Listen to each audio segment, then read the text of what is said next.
And howdy do. So I am back with my Shipyard Smash Blueberry 9% ale. That is a hybrid between a porter and a Scotch ale, they say on their website. And here it is. And I did a video just for this. Because it's beautiful, man. It's beautiful. But I said at the time that I thought because of the complexity of the beer that it would pair beautifully with whiskey. So I am doing a video with a whiskey pairing, and I just opened this, my 12-year-old Jim Beam Signature Craft. It is a 12-year-old whiskey. It is 83%, which makes it 86 proof. I actually picked that up. Oh my lord. I picked it up. I picked it up when we were in Kentucky because we couldn't get it here, but now it just now became available here. So anyway, but I'm glad I bought it anyway. I just now opened it today, just now, right this very second, man. Oh, the aromas are just exquisite on it. I love having a nice complex beer with this, with the whiskey. Now some might say, well, Tom, you have a 9% beer. Do you really need whiskey to go with it? No, you don't. But here's the thing. I'm not talking about drinking both fast. I'm talking about, letting one complement the other. I'd pour a glass like this, a jigger, about an ounce and a half like this, and I'd sip these very slowly over about an hour and a half period of time. Hour to an hour and a half, let's say. And getting the most out of both. You let one complement the other, and it's just beautiful. If you've never done it, well, you probably think I'm crazy, but if you have, then you understand why a good complex beer like this really works when you have a nice complex whiskey as well. That both flavors work off each other. Mm. I don't know if you saw my face there, but there was nothing, man. There was no no burn, no harsh whiskey face. 12-year-old Jim Beam. Wow, it is gorgeous.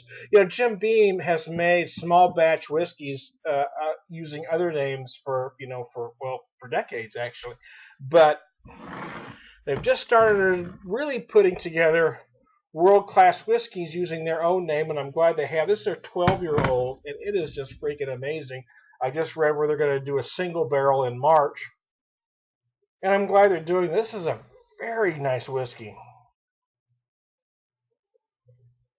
It runs $40 for a 12-year-old whiskey. Now, I want you to compare that to if you were buying a 12-year-old Irish or a 12-year-old Scotch. Now, some of you are going to say, well, Tom, those are better whiskeys. No, they're not. They are different whiskeys. They are not better whiskeys. Now, if you prefer the peaty smoke of a Scotch, you can say that, but you can't say a 12-year-old Scotch is better than a 12-year-old bourbon. You just can't. That's just ignorance. Bourbon really has stepped up. Bourbon isn't that poor man's whiskey anymore. I mean, this is every bit as complex as a 12-year-old Scotch.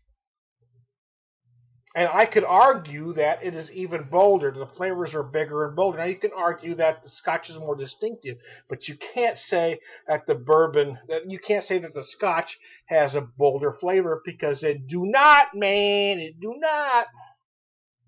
Oh, wow.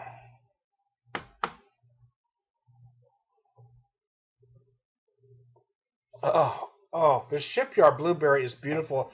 In a video I did, I compared it to a Cadbury fruit nut bar. They had one a while back that had that raisins and dried blueberries and almonds. And this is the flavors I'm getting. I can taste that kind of that amaretto, the chocolate, the nut, even though the amaretto, the chocolate, the blueberry, everything you got, even though there's no nut in this. But I just those flavors just come to mind when I take a drink of this.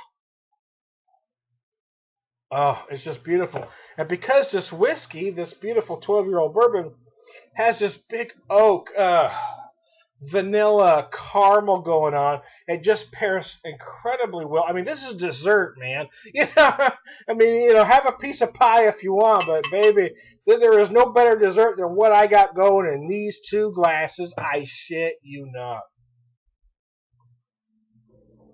So that is my pairing, my Shipyard Blueberry and my 12-year-old Jim Beam. I am the beer and whiskey whisperer tonight. Thank you all very much.